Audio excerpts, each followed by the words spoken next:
The detective's sight left the hoofprints behind. Ultimately, he randomly chose a scapegoat, and the case ended abruptly like a film with no sequel.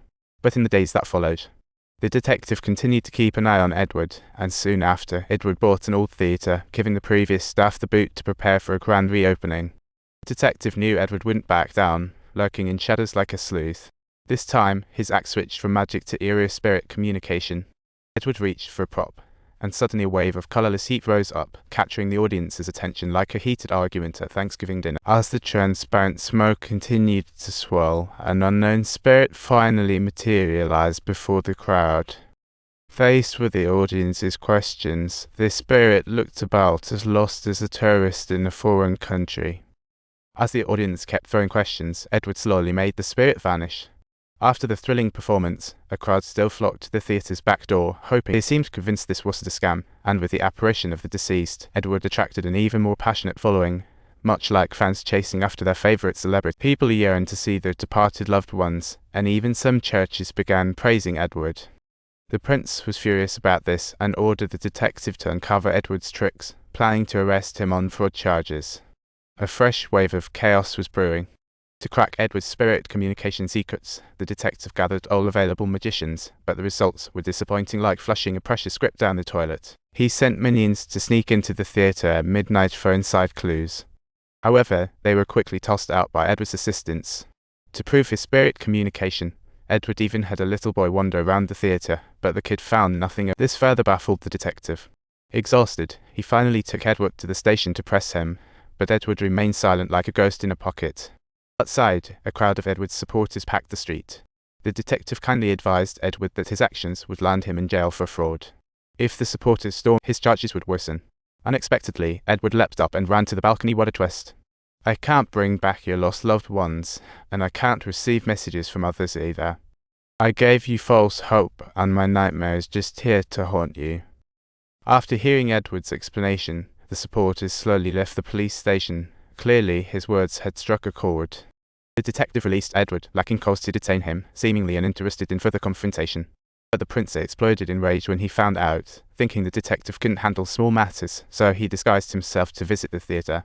This time, however, Edward didn't. He summoned the deceased Sophie, and the audience asked for details utterly bizarre. Can you bring a woman back to life? Can you hear that, Prince? Do you hear me?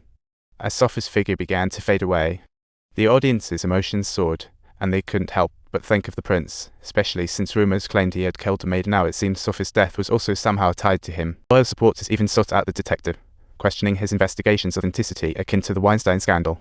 The next morning, the detective found Edward and told him his actions the night before were practically suicide. He simply couldn't topple the prince.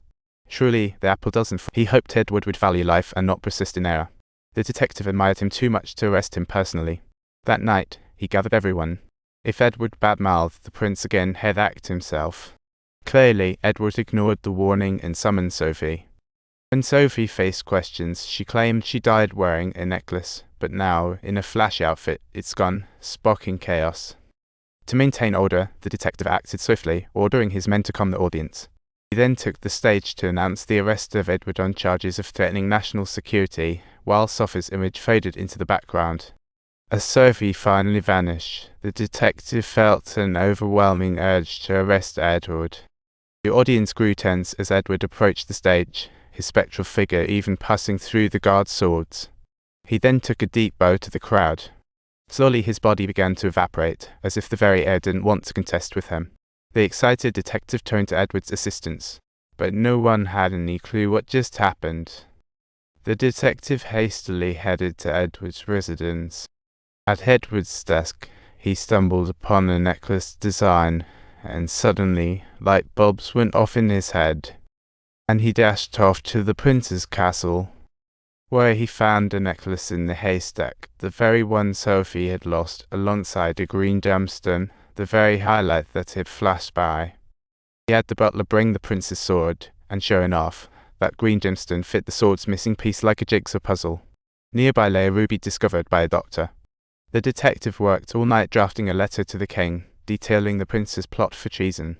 He believed the prince was unworthy of a crown, but the prince angrily claimed the detective had been fooled by Edward, saying that everything was part of Edward's grand scheme. The detective, however, was convinced what he had seen was the truth.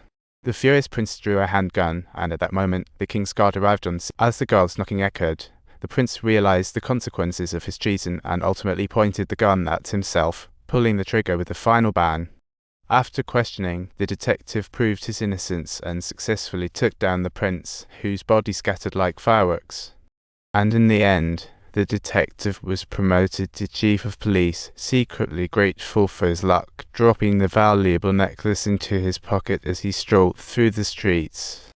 When a little boy called out to him, handing him a file, the detective opened it to find a recipe for an orange tree magic. After the boy left, he noticed the necklace was missing from his pocket, and in the distance, a figure strikingly similar to Edward caught his eye. The detective hurried to the train station, but the train started moving just as he got there. Reflecting on eavesdropping on Edward and the doctors, it suddenly all clicked for him. During the time Sophie had been waiting, Sophie had drugged the wine long before, waiting for the prince to follow her into the barn.